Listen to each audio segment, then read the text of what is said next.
एक दिन राजा विक्रमादित्य के दरबार में एक रहस्यमयी आदमी आया। उसने राजा को काठ का एक घोड़ा दिखाया और कहा, महाराज, ये ना तो कुछ खाता है और ना कुछ पीता है, और जहां चाहो वहां ये ले जाता है। विक्रमादित्य उस आदमी के हाव भाव देखकर समझ गए कि कुछ तो अजीब हो रहा है। विक्रमादित्य ने उसी समय दीवान को बुलाया और 1 लाख सोने के सिक्के देने को कहा। दीवान आश्चर्यचकित था, पर राजा के आदेश के कारण उसने उस व्यक्ति को सोने के सिक्के दे दिए। धन लेकर वो आदमी वहां से चलता बना, पर चलते चलते कह गया कि इस घोड़े को कभी कोड़ा मत मारना। एक दिन विक्रमादित्य उस काठ के घोड़े पर बैठकर उसका निरीक्षण कर रहे थे। उन्हें उस आदमी की बात याद न रही और उस घोड़े को कोड़ा मार दिया।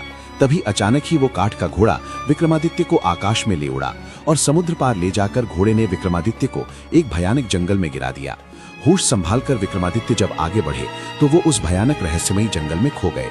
विक्रमादित्य 15 दिनों तक उस भयानक जंगल में भटकते रहे। भटकते भटकते उन्हें एक रहस्यमयी गुफा दिखाई दी। उन्होंने देखा कि गुफा के बाहर एक पेड़ है और 2 कुएं भी मौजूद हैं।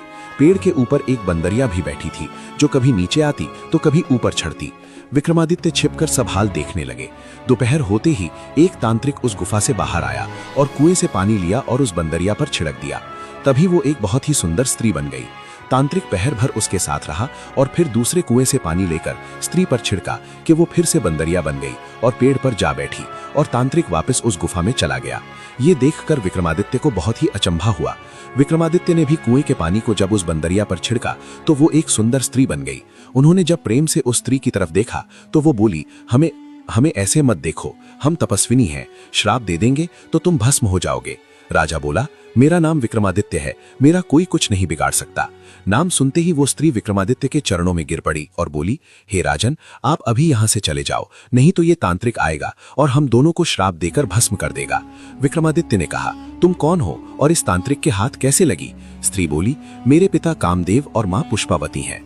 जब मैं 12 बरस की हुई तो मेरे घर वालों ने मुझे एक काम करने को कहा। मैंने वो काम नहीं किया तो उन्होंने गुस्सा होकर मुझे इस तांत्रिक को दे दिया। वो मुझे यहाँ ले आया और बंदरिया बनाकर रखा है। सच है, भाग्य के लिखे को कोई नहीं मिटा सकता। विक्रमादित्य ने कहा, तुम निश्चिंत रहो, मैं तुम्हें अपने साथ ले चलूंगा। तभी वो तांत्रिक वहां आ पहुंचा और स्त्री को विक्रमादित्य के साथ देखकर उसके क्रोध की सीमा न रही। विक्रमादित्य के पराक्रम से अनजान तांत्रिक ने अपने काले जादू के प्रभाव से नरभक्ष की सेना बुला ली और आदेश दिया कि इस व्यक्ति के टुकड़े टुकड़े कर इसे नोच खाओ। नरभक्षी जैसे ही विक्रमादित्य की तरफ बढ़े तो विक्रमादित्य के क्रोध की सीमा न रही।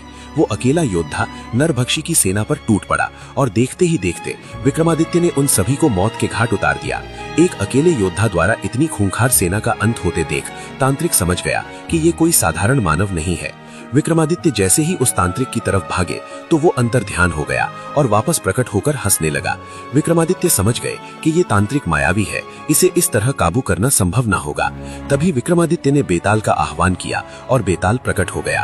पूरा घटनाक्रम जानकर बेताल ने कहा, हे राजन, आप निश्चिंत रहे, इस दुष्ट को तो मैं देखता हूँ। बेताल की शक्तियों के आगे तांत्रिक की शक्तियां धरी की धरी रह गई और वो विक्रमादित्य के पैरों में आ गिरा और माफी मांगने लगा। विक्रमादित्य ने तांत्रिक को पाताल लोक जाने का आदेश दिया और वो सकुशल उस स्त्री के साथ अपने राज्य लौट आए।